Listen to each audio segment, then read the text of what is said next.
उसने 90 लाख किताबें जलाईं। उन्होंने 8 से 10 हजार भिक्षुओं को जिंदा जला दिया। 70 हजार कुर्ग मारे गए। पुरुषों को मारकर औरतों को उसी दिन शादी के लिए मजबूर किया गया। हथियारों, बलात्कारियों, जिन लोगों ने नरसंहार किए, उनके नाम हमारे शहरों और सड़कों पर नहीं होने चाहिए।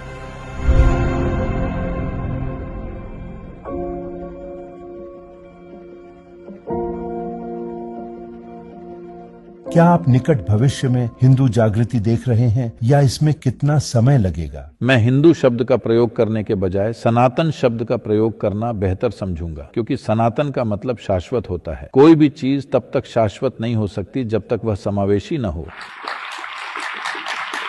तो जब हम सनातन कहते हैं, हम एक शाश्वत धर्म की बात करते हैं। धर्म का मतलब कोई रिलीजन नहीं है। दुर्भाग्य से यह शब्द इस तरह प्रचलित हो गया है। धर्म का मतलब रिलीजन नहीं है, धर्म का मतलब नियम है, एक शाश्वत नियम।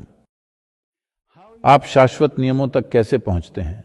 कल्पना से नहीं, रूढ़ी से नहीं, ध्यान देकर, बाय ऑब्जर्वेशन, बल्कि अवलोकन और अनुभूति से आप सृष्टि के साथ तालमेल बिठाते हैं।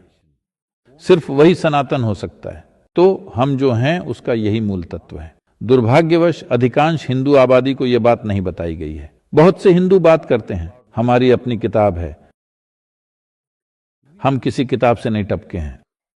आप जानते हैं, हमने बहुत सी किताबें लिखी हैं, हजारों की संख्या में।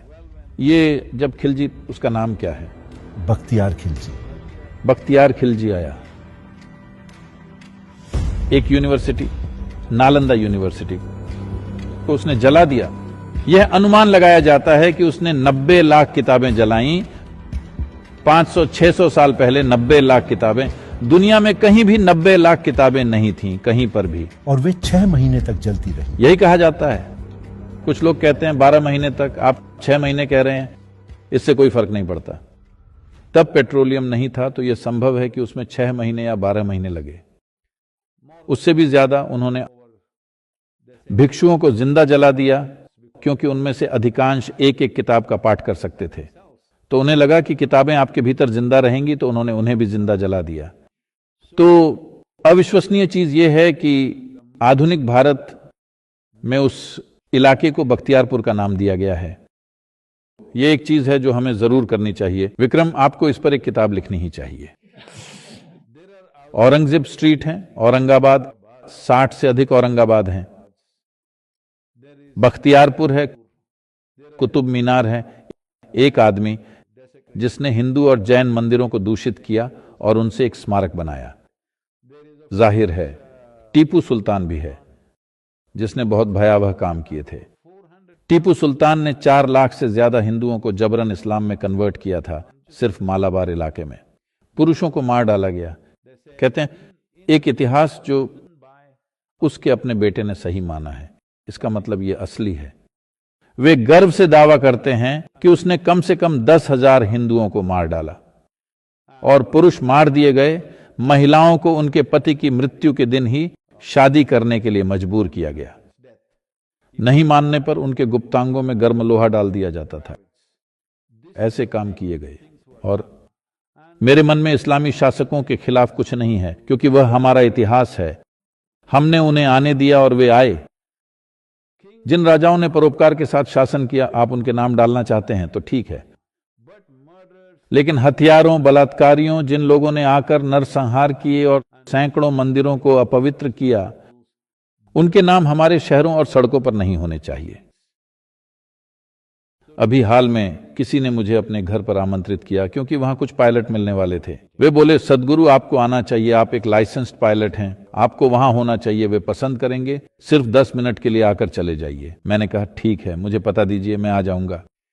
फिर उन्होंने मुझे पता दिया और उसमें था तुगलक रोड। मैंने कहा मैं नहीं आ रहा। देखिए, आपको समझना चाहिए, इसलिए नहीं कि वह इस्लामी शासक था, बल्कि इसलिए जो चीजें उसने की थी। चाहे कोई हिंदू राजा या ईसाई हो, जैसे रॉबर्ट क्लाइव स्ट्रीट का मतलब है, मैं नहीं जाऊंगा। मैंने कहा आप एक स्प्रे पेंट लेकर उस स्ट्रीट बोर्ड को काला पेंट कर दीजिए, फिर मैं आऊंगा, वरना मैं आपके घर नहीं आऊंगा। आप बेशर्मी से उस गली में रह रहे हैं, मैं उस गली में कदम नहीं रखूंगा। हमारे यहां क्यों नहीं है एडोल्फ हिटलर नगर? हम ऐसा क्यों नहीं करते? हमारे यहां ईदी अमीन नगर या पुरम क्यों नहीं है? क्यों नहीं है? हम ऐसा नहीं करते।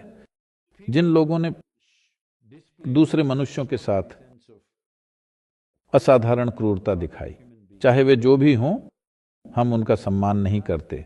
लेकिन आज इस देश में सैकड़ों नगर, गांव और शहर और सड़कें इन लोगों के नाम पर रखे गए हैं। मुझे विश्वास है कि आप बेहतर बता सकते हैं।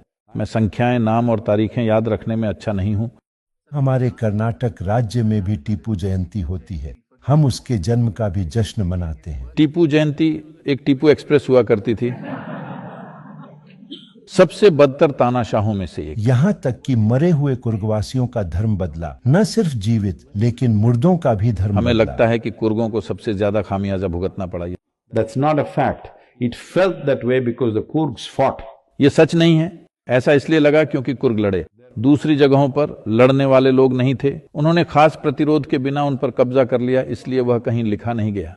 कुर्ग वास्तव में लड़े, लेकिन 70,000 कुर्ग मारे गए। अगर आपको युद्ध लड़ते हुए मारे जाते हैं तो उस समय को देखते हुए, ये उस समय का रिवाज था, कोई बात नहीं, ठीक है, अगर कोई आकर किसी युद्ध में आपको मार डालता है। लेकिन ये सही नहीं है जब आप नागरिकों को कतार में खड़ा करके जनसंहार करते हैं और स्त्रियों का बलात्कार, पुरुषों की हत्या करते हैं। ये क्या है? जिन लोगों ने ऐसा किया उनका नाम नगरों और सड़कों और गोल चक्करों पर नहीं होना चाहिए, लेकिन दुर्भाग्य से ऐसा है। मैं उम्मीद करता हूं कि इस देश के भविष्य में निर्वाचित नेता इसे बदलने की समझदारी दिखाएंगे।